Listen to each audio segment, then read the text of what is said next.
Welcome to Plant Your Seed. I'm your host, Fred Ferris. On each episode, we share stories of how ordinary people have transformed their lives. Each story is compassionate, each story is authentic, and each story is a transformation. Here are the stories of the people who are changing our world by transitioning to a plant-based diet. Today on Plant Your Seed, we have Alison Tierney. Alison is a registered dietitian and board certified in oncology, nutrition. She is also the founder of Wholesome LLC, which is a virtual-based company working to improve health and lifestyle with prevention, improvement, and management of common health conditions. Welcome, Alison. Thanks so much for having me. It's a pleasure to be here. Thanks so much for being here. I am so excited to have you on Plant Your Seed. I have so many questions, so many things I just would love to ask you, and we'll Awesome. get to that right now, I think. Cool. A pillar of your approach is to focus on prevention so that people can take control of their own health. What is the number one recommendation that you would give to help someone take control of their own health? Oh, the number one recommendation. If I would give a number one recommendation, it would truly be to start by adding rather than necessarily subtracting when it comes to your nutrition. Because I always like to focus on the things that we can add to our diet, such as fruits, vegetables, whole grains, and legumes, and so forth, rather than being fearful of what we might have to take away first, because I think individuals will start to see incredible changes in their health pretty quickly. Focus on adding before necessarily subtracting. When and why did you transition to a plant-based diet? Yeah, so my journey goes back to about 2014 or so. So I actually went back to school to become a registered dietitian. I already had a degree in business and leadership and management, and then decided to go back to school to become a dietitian. And part of the reason that stems, so I was a college athlete, and most of my view of nutrition was really about how can I improve my sports performance naturally with nutrition. So that's where it started, that passion.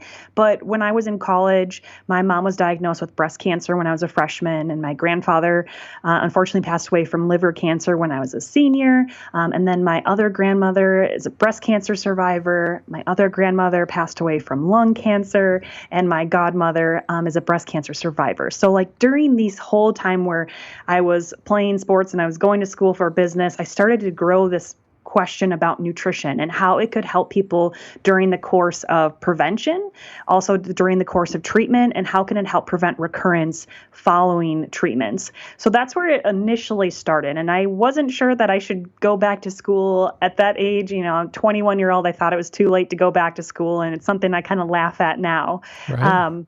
But my husband, then boyfriend, was like the biggest advocate for me going back to school, because he's like, you love this stuff and that's what you love talking about. You should do it. So I did it. And when I went to school, I told all my professors, I was like, I want to be an oncology dietitian. I want to work with cancer patients.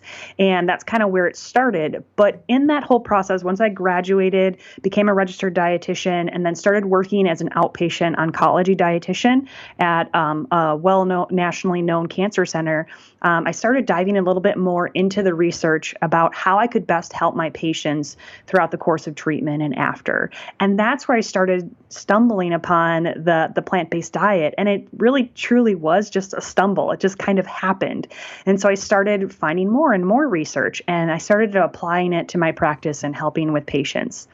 But at the same time, I kind of looked at my own diet, which I would say was considered a healthy, like omnivorous diet, but there was still there was low in red meat, mostly chicken, low fat dairy, fruits and vegetables.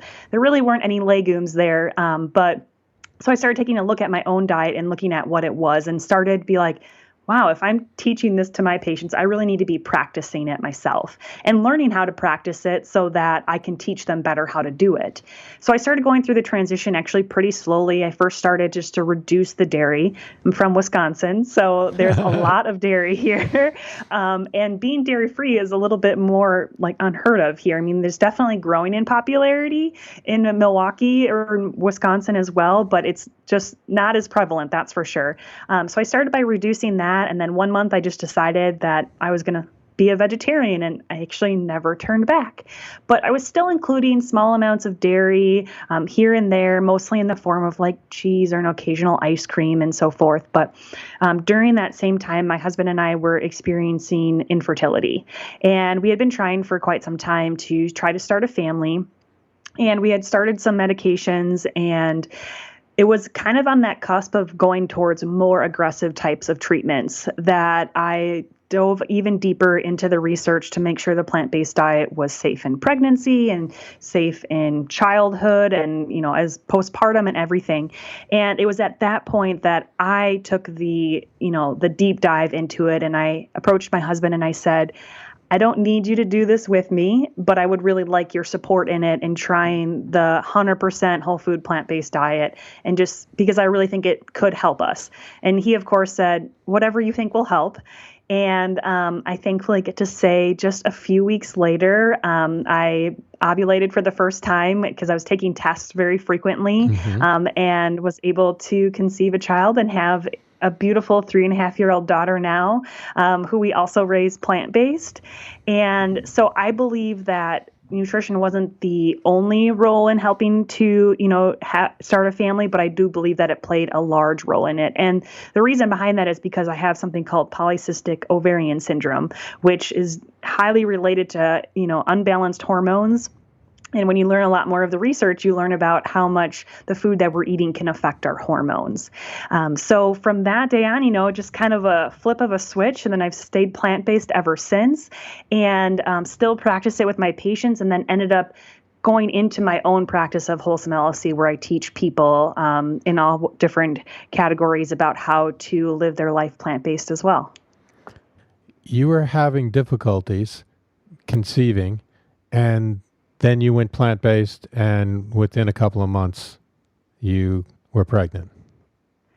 Yeah, and honestly, it was only a matter of a couple of weeks that I got pregnant too, which was like even more like mind-boggling that how quickly it happened for me. Right, that's really interesting because myself, we had problems with infertility as well, and this was before we were plant-based, way before, and I didn't even think that way. So what made you think that way? Like, as opposed to, being kind of in the medical profession, as opposed to going, I guess, the other route, which would be the test tube baby, infertility route that way, and going through all the different shots and everything like that. Well, what made you think that that was the best way? I think the biggest thing was I started to understand so much more about my condition of PCOS and how that related to my hormones, and that my hormones were so off the wall, I guess you could say. So that's where I started doing more research specifically in hormone and fertility and how that all connected. And I think, I'm super blessed with, the knowledge and the ability to do research in the field where not everybody has that access or necessarily that skill if they're going through infertility. And I was just able to connect with that. And, I've actually worked with a fertility institute here in Milwaukee, actually a regional one, and they have a physician as well that I've worked with that also promotes a plant-based diet for fertility. So it's definitely growing in popularity because the research is growing as well, where I think you're going to see more people adopting that to try to improve their fertility as well. I spoke back last year with Donnie Marshall. He is a former NBA player, great physical shape, everything like that. And he and his wife were having difficulties as well. And they switched to a plant-based diet. And the doctors had told them they had like zero chance, and they became pregnant. So That's to me, amazing. It is amazing. It's something that I don't know how much research is on, but somebody should start to do some more research on this, because it seems to be something that is very prevalent, from when you talk to people and you get their story and you find out that, what, all we did was change to a plant-based diet, a whole food plant-based diet, and everything worked out for us. It's such a great thing because it's so difficult when you have infertility.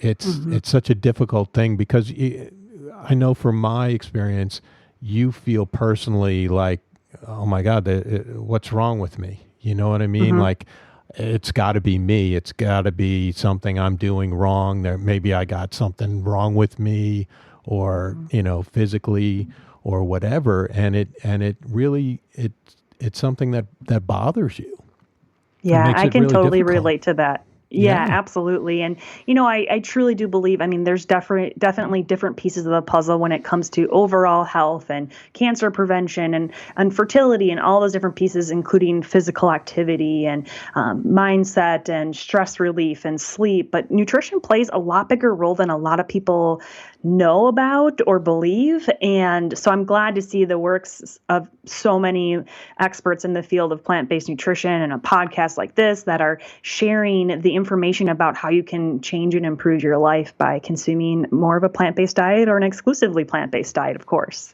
Right. Now, did you have any positive changes mentally? I mean, obviously you had the physical changes, but what about mentally, as far as like mental clarity or something to that effect?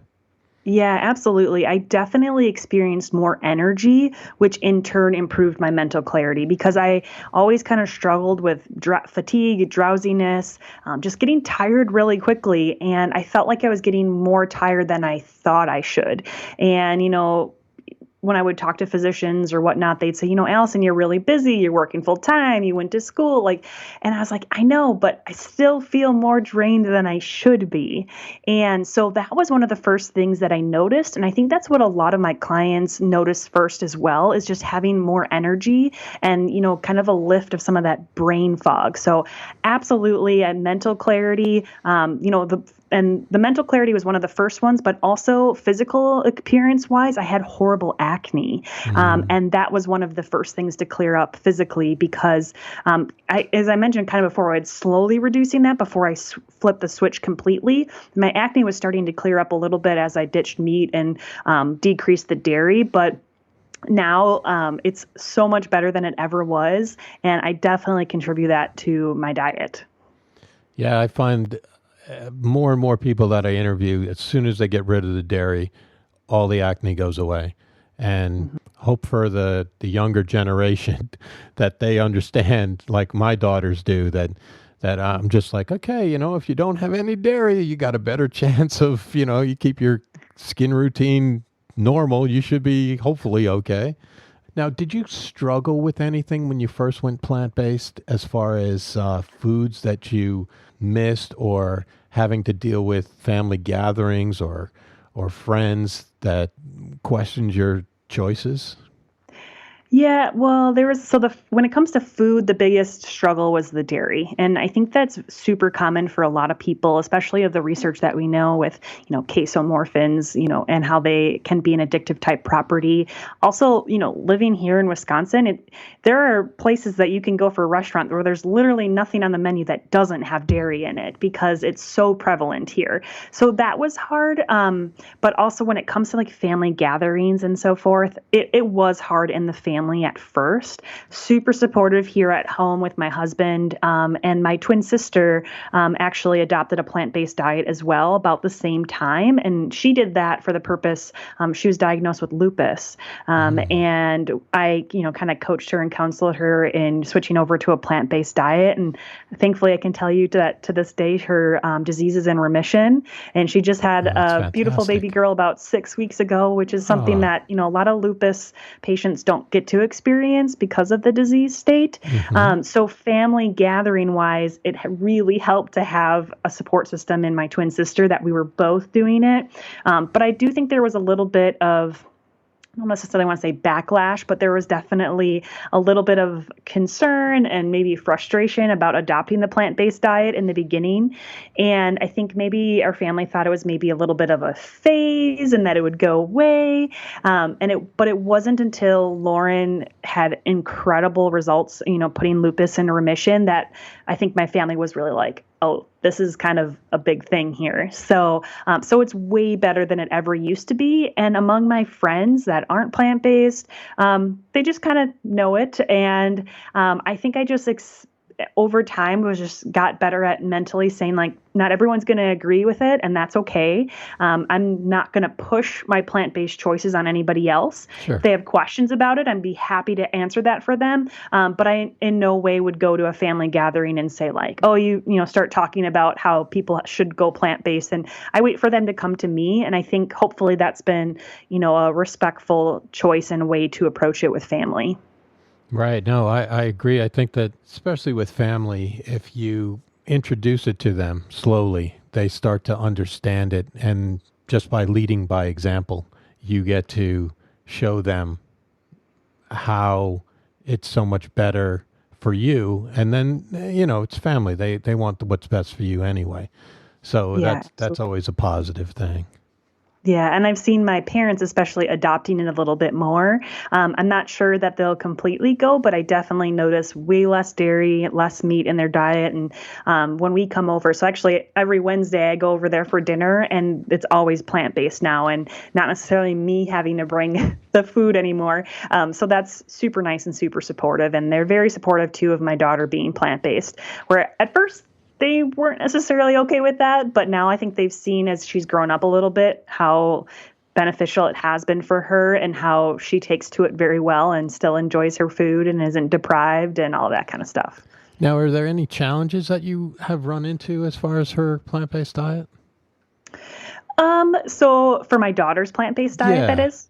Yes. Yeah. So I think the biggest challenge that I've experienced so far is just kind of picking my battles in terms of what I don't argue with or, be concerned about. Now, for example, French fries, right, can technically be vegan or plant-based, right? Yeah. But they're not an optimal form of a potato. No. So, there is something that, she likes to go and get French fries with grandma and grandpa. And all she gets is, French fries. It's not like she's getting the ice cream or a hamburger or anything like that. So I kind of pick my battle on that one, even though it's not, not the best. But, the biggest thing in terms of challenges, she's a toddler too, right? She's still going to have the same, I don't want that. I'm picky when it all comes to that. But I work with a lot of my clients that are parents and how they can also adopt many of the different strategies for their kids too, and focusing on that pediatric nutrition component of it.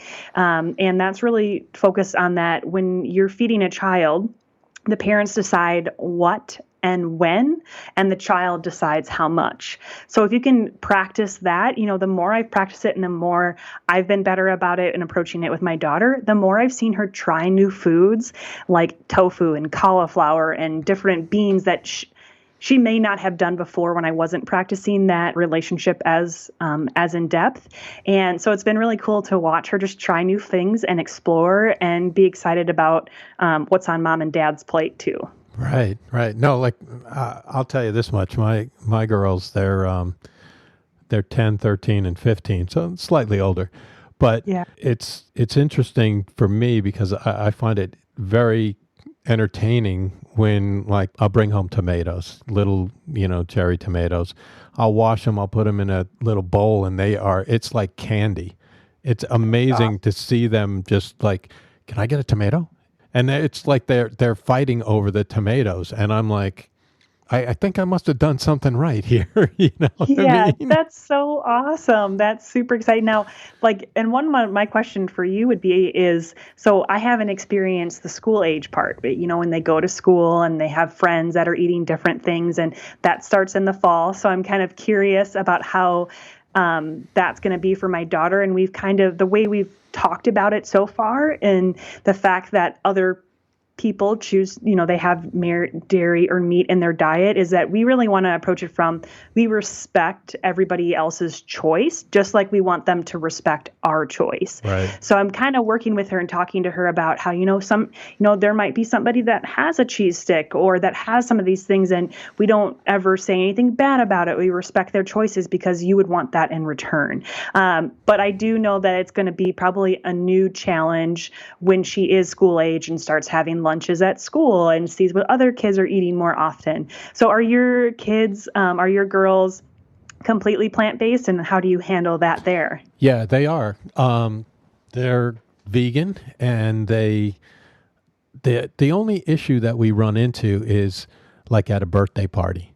Okay, so they go to a friend's house for a birthday party. Well, pre-COVID-19, hopefully soon.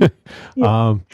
And so what they do is you're sitting there and you're like, okay, a cupcake. Okay, does it have eggs in it? Does it have milk in it? How is it made? And I mean, so we don't sweat the small stuff like that. If they decide they want to have a cheese pizza with their friends, not cheese pizza, but a slice of pizza because that's at the birthday party and that's the only thing that they can eat, then we're okay with that. You know, we take that and we go, okay, well, then we just start again, you know, and when they're in our house, it's 100%, you know, vegan and they understand the choices and they will just not eat like a cheese pizza if it's there. And the older they get, the more they understand why.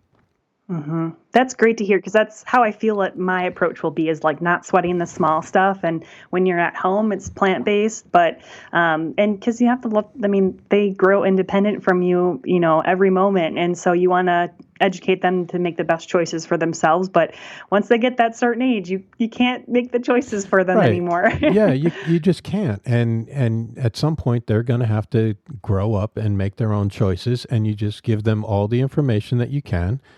And sooner or later, they'll make the right choice. Whether that's what I believe or not, it'll be the right choice for them. And that's all you can do is give them all the information and go from there. So that's all we've tried to do. So, but they really understand it to the point that they get upset sometimes when people come at them about like, oh, where'd you get your protein from? And I just tell them at the store, same place they get theirs. So. Yep, exactly. So, well, that's great to hear. Thanks for sharing that example of your daughters, and thank them for letting them be an example for me too. Yeah, right. They're really good at just staying the course, you know, without getting too overly involved and too upset about people and the way that people choose to ask them about their choices and not respect their choices. So Right, absolutely. Now, you mentioned that you went into oncology nutrition because of all the cancer that was in your family. Now, my father died when he was 54, I was 9, and that was one of the major reasons for me to choose a plant-based diet. I did a lot of research when I was turning 50, and I looked into all these different diets and all these different things, and I just didn't want my girls to go through what I had gone through, that heartache of losing my father at such a young age. I guess my question to you would be, what are some of the cancer-fighting choices that people can make and the cancer-fighting prevention tips that you can give us? Sure, absolutely. And well, the best part about a plant-based diet is that any whole plant-based food, so fruit, vegetable, whole grain, legume, and then included in the nuts and seeds area as well, they all contain something called phytochemicals or phytonutrients. And these are plant-based nutrients that are only found within plants, not found within animal products. And these phytonutrients have been shown, research shows that they have incredible benefits, especially related to cancer and disease fighting, including making sure that they can actually help prevent the spread of cancer cells. It can help naturally regulate hormones, which is extremely important for breast and prostate cancers. It can also help prevent DNA damage and actually reverse some DNA damage that's already happened. And the list goes on and on. And so what's great about it is really anybody that can eat a whole plant-based food, you're going to get some of those phytonutrients, which is going to be incredible cancer-fighting benefits. But if we had to choose some that are going to be the top of the list in terms of their cancer fighting benefits, the first is always going to be, for the most part, dark leafy green veggies, which I think a lot of people are familiar with, that they are the most nutritious foods in the world because they have the most amount of nutrients in the smallest volume. So we can get a lot of incredible phytonutrients from those dark leafy green vegetables. But another one that I always like to encourage people is those cruciferous vegetables, which includes broccoli, cauliflower, kale, cabbage, Brussels sprouts. And that's because these cruciferous vegetables, part of the reason they're in their own class of cruciferous is partly how they grow, but within this group of foods, they also contain this phytonutrient called glucosinolates that turn into something called sulforaphane as it goes through a conversion in our body, okay? Mm-hmm. And this is very unique phytonutrient to this class of food that has amazing cancer-fighting properties to it. So if somebody can get a serving of cruciferous vegetables into their diet every day, that would be an amazing goal. If someone's not really doing it at all right now, just starting by adding a little bit here and a little bit there and exploring new ways to cook those foods or eat them would be really advantageous to help reduce the risk of cancer or help even during the course of treatment and prevention. And when it comes to fruit, berries are definitely the top choice in terms of their best cancer-fighting protection. When research studied several different types of fruits and their antioxidant component and their ability to fight cancer cells, berries came out on the top of the list. So this is kind of where I talk about, and what I mentioned earlier before, start adding before worrying about subtracting. It's great if somebody wants to subtract right away too, but I find people that are most hesitant about adopting a plant-based diet, maybe because they're worried about how it might taste, or what if I can never have dairy again, that, just by simply adding, you're still going to get these great benefits by the addition of the phytonutrient type foods. Right. Now, what are some of the most common health-related diseases that can be reversed or prevented by a plant-based diet? Yeah, so there's quite a list right now in terms of what is considered lifestyle medicine and functional medicine, where it does talk about a plant-based diet, but also physical activity and proper rest and stress reduction. The work of Dr. Dean Ornish, especially, where he's done a lot of research in this area, and it's about that whole person. But when it comes to plant-based, we can definitely see great management or even reversal of disease from the standpoint of type 2 diabetes, high cholesterol and heart disease, high blood pressure, hypertension, cancer. Research has shown that early stage non-aggressive prostate cancer can actually be reversed with a plant-based diet and a healthy lifestyle. So that's pretty incredible because it's, right. No medication or treatment has been shown to prove that same type with something like food. So that's pretty incredible. And then we've seen a lot of remissions of autoimmune diseases, such as I was talking about with lupus or rheumatoid arthritis. Those are pretty incredible. Management, in my own situation of PCOS, the list can kind of go on and on and on. It really can it? Yeah. Now, have you had any, obviously your sister, but have you ever had any success in treating patients with a chronic disease? Yeah, absolutely. I'm very thankful and blessed that I've got to work with a lot of people and have some fantastic success stories from them. One of the first ones that comes to mind is a stage 4 breast cancer patient who I was working with. And she had, unfortunately, the physicians had kind of told her, we don't really have any other options for you right now. Our goal is to help get you to your son's. He was being inducted to the Naval Academy, and to help get you there. And we want to make you as comfortable as possible, and so that you can see that. But we don't really have much else for you. And they refused to accept that, which I think is very powerful. And they came to me about things that they could maybe do in their diet, nutrition to help combat that. And we switched her over to a plant-based diet, focused on high amounts of those greens and cruciferous vegetables. And thankfully, I can even, so that was in 2016 or 17. I think it was 2017. And I can tell you to this day, she's doing great.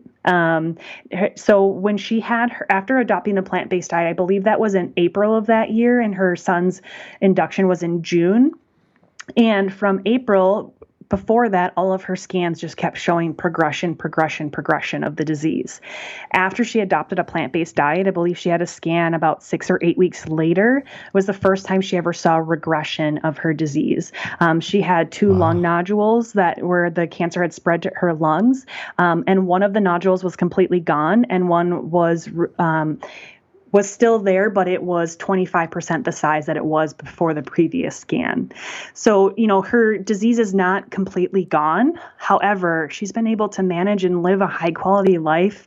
That was 2017 and we're here in 2020. Right. So that's another incredible one. I have a stage 4 melanoma as well, and she did do chemotherapy as well in conjunction with a plant-based diet, and she has no evidence of disease, and that was after only one completion round of chemotherapy, where that's a little bit more unheard of too, and it was a very intense chemotherapy that she went through, and her side effects from chemotherapy were minimal to none with a very aggressive chemotherapy. And so we've also seen that adopting a plant-based diet during the course of treatment can help minimize, maybe even eliminate side effects, but also increase the tolerability of the chemotherapy. So, those are just some of the great success stories that I've been able to see. And thankfully there's a lot more too. Yeah, that's amazing. That really is amazing. There's so many stories there. I just don't know where to go. It's fantastic. Yeah. Even if it wasn't a plant-based diet, even if it was just the way whatever they did, it's still amazing that that the cancer has gone into remission, or they have been able to live a healthier lifestyle. Yeah. And I'm always, emphasizing with people that, nutrition, in advanced cancer nutrition alone, we don't really have research at all to show like this is going to cure you by any means. But what I really believe in my practice is from the research that we know is that it can complementary to other types of treatments and modalities, that it can be very beneficial to help make chemotherapy work better. Like you said, improve quality of life. So there's no guarantee in anything, but thankfully from a lot of the experiences that I've had, we've had very good results.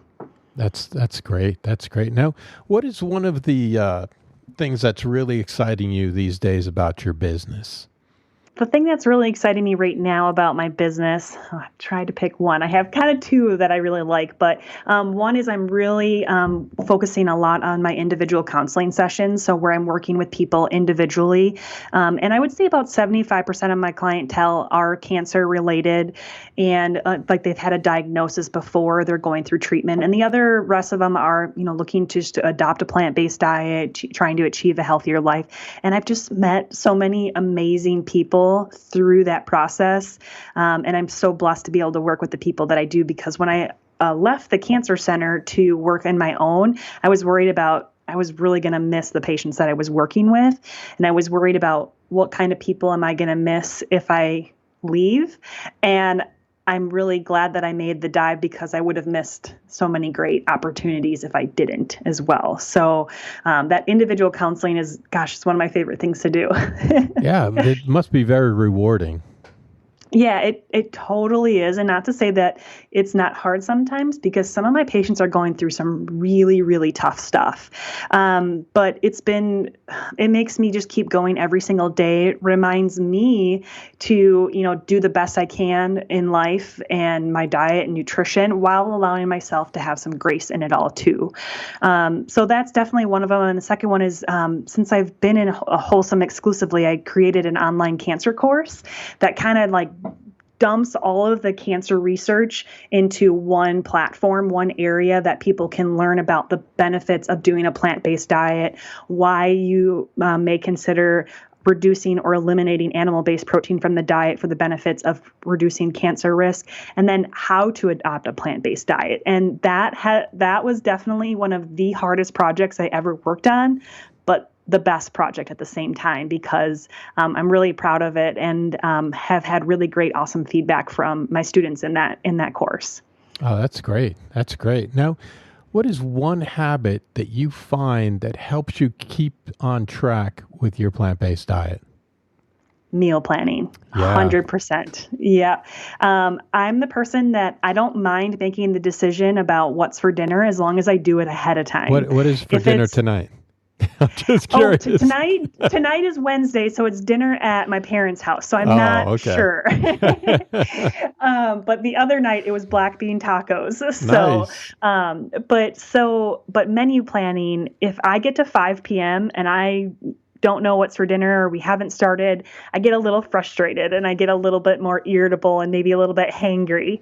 Yeah. So I like to sit down and menu plan for the week ahead. And I take into account, what do we have going on? Are we going to be eating out? Are we going to be eating at my parents' house or somewhere else? And is it going to be just me and my daughter? Or is my husband going to be home? Because if it's just me and my daughter, I want to do something much more simple. But then I make my grocery list right at the exact same time, make sure I have everything. And that's what helps me stay the most consistent. And same with my clients. I highly encourage them to menu plan regularly, and it makes a huge difference in consistency. Yeah. It also makes your grocery bill go down. If you plan ahead, I find that I just go once a week, get what I need for the whole week, and then come back. And then every day, we have a little dry erase board that we write down what's for dinner, and everybody knows. So there's no, oh, I thought it was this or that. Nope. It's right on the board, and you find out that it's a lot less expensive. Totally, 100%. Because then you're not making those quick trip to the grocery stores where you tend to do more impulse buying and like, oh, I'll just grab this, and this, and figure out what I can make from it, and maybe you never use it. And Right. so yeah, that's one of my biggest tips to people. Yeah. Oh, I just this mango looks really good. I'll just bring this home and maybe I'll put it together with something in some kind of a fresh roll or something someday. Right, exactly. Now, what cookbook or book or even documentary would you recommend to somebody that is transitioning to a plant-based diet? When it comes to documentary, I mean, I think most people can agree with this, but the Forks Over Knives one is pretty fantastic. Definitely one of the first ones that I watched in my journey. But what I like about it is their research and everything. It's all research based as well. And I'm really huge in what does the research say. So I think that's an incredible place to start when it comes to documentaries. In terms of cookbooks, man, I have a lot of them that I just keep on my stand. It kind of depends if someone's looking for strictly like whole food, plant-based, no oil versus just like a plant-based diet.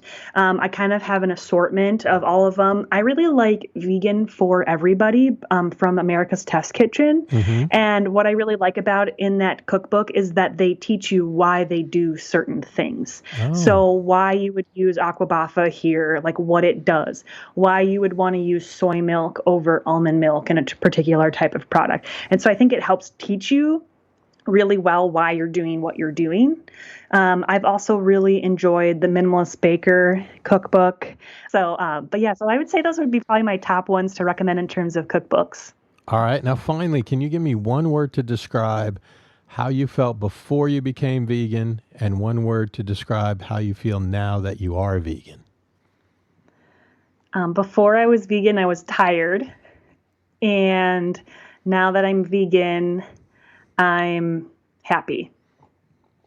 That's great. Because I think they coincide. Yeah, in terms of like if you're always tired, it's really hard to be happy all the time, right? Yeah. And I just have a different outlook on life and how I approach different things, and so it's been amazing from that.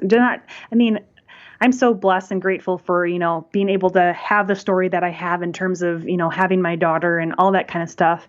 But my only regret, which I think is most people's, is that I wish I had done it sooner, become plant-based sooner, especially as a college athlete. I would have loved to experience the benefits of a plant-based diet during being an athlete. And so, I feel like my recovery rate is better now, 10 years out of college athletics than it was then.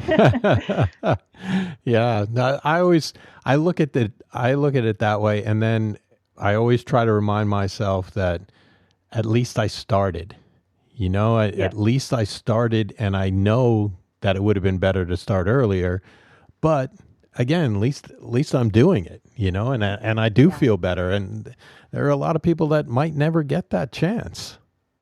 Yeah. It's never too late to start. Never. Even if somebody is 80 or 90, like it's never too late to start. I agree. It's never too late to plant your seed. Yeah, absolutely. So it's such a great pleasure having you here and talking with you. Thank you so much for taking the time. What is the best way that people can reach you on Instagram, social media, the web? Yeah, absolutely. Well, thank you so much for having me. I've had a really good time. When it comes to social media, you can find me on Instagram and Facebook at Wholesome LLC. So that's WHOLESOME LLC. And then also the website is www.wholesomellc.com. So on the website, there's a form that if you want to contact me directly, you can always reach me there. I have, that's where people, if they're interested in working together one-on-one, information about the cancer course is all there. So yeah, that will all come directly to me if someone wants to reach out, and I'd love to chat with them a little bit no matter where they are in their journey. That's great. Great. Thank you. Thank you so much. I really appreciate you being here. Yeah, you're welcome. Thank you so much. Hope you are inspired by this story, and remember, it's never too late to plant your seed. Links to everything we talked about on the podcast can be found on Instagram at plant.yourseed in the show notes tab in the bio. If you enjoyed the show, remember to leave us a review, and until next time, thank you for listening.